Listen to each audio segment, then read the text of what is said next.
it stormy Monday,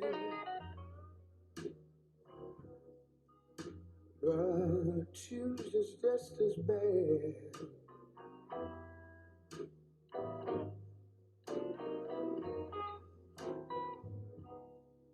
They call it stormy Monday. That's my favorite version of that song, Stormy Monday. It's by Bobby Bland.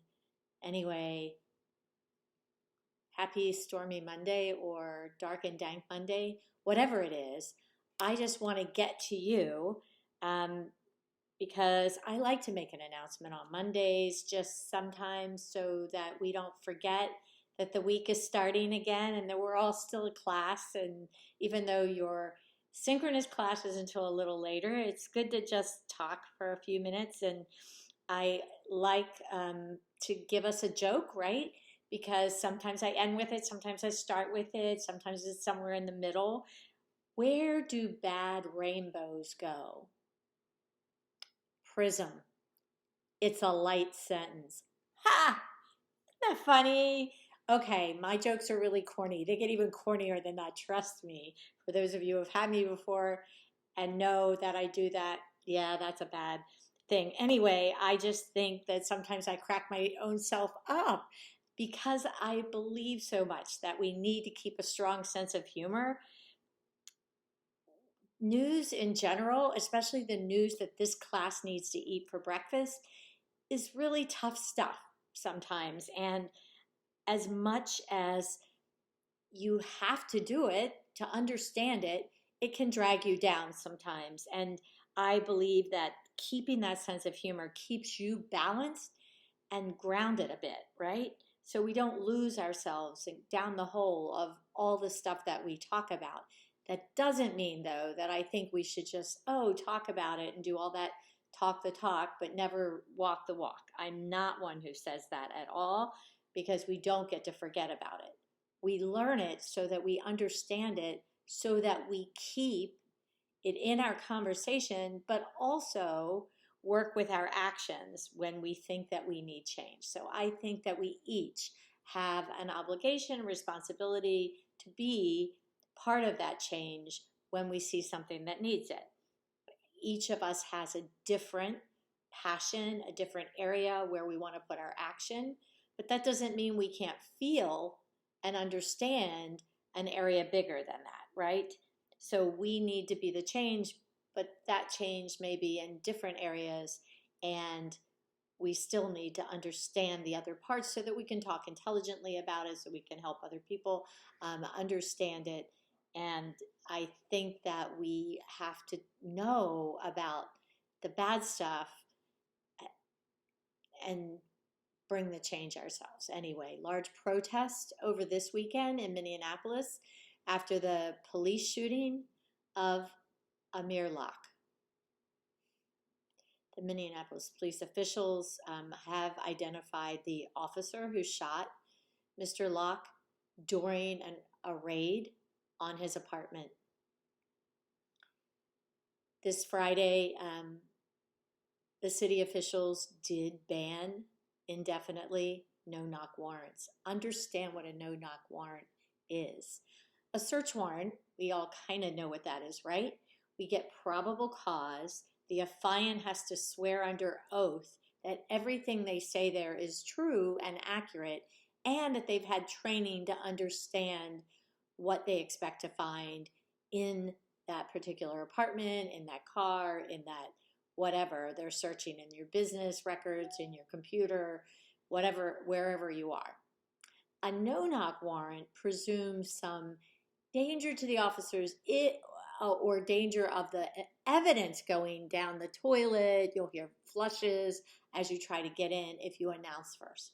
But the general rule is that you fill out a search warrant, you go to a judge, an independent person, the judge, who reads your probable cause, makes sure it's probable cause of a crime, and that there's probable cause to believe that the evidence that you're talking about, that there's evidence of that crime within the thing that you want to search.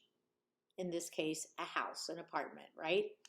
And in many cases, that, since that's our most protected sanctity by the Constitution, is our castle, our home, wherever that is. And it doesn't mean a castle has to be on a hill, right? Ed Sheeran thinks that. Most of us know that our houses aren't on hills. Anyway, they go and they have a no-knock warrant so that none of that gets destroyed, so they can actually just barge in. Those are those 3 a.m. pre-dawn, 3 and 4 a.m. pre-dawn raids that are so dangerous because we're woken up out of a sleep, we're startled. And if you're already dealing in cases where some people may have weapons close by, either for normal protection or because they're part of a criminal enterprise, whichever it is, that can be really dangerous for both officers and for the people whose houses are being searched. And keep in mind, we don't always get the right house. A few weeks ago, there was a newsworthy case where they got the wrong house. And that is not, I don't want to say that's unusual because it's unusual, but it's not completely uncommon. It's something that happens throughout the year. Several times a year we hear about it. So when you're talking about danger in those circumstances, you're talking about no-knock warrants being especially dangerous.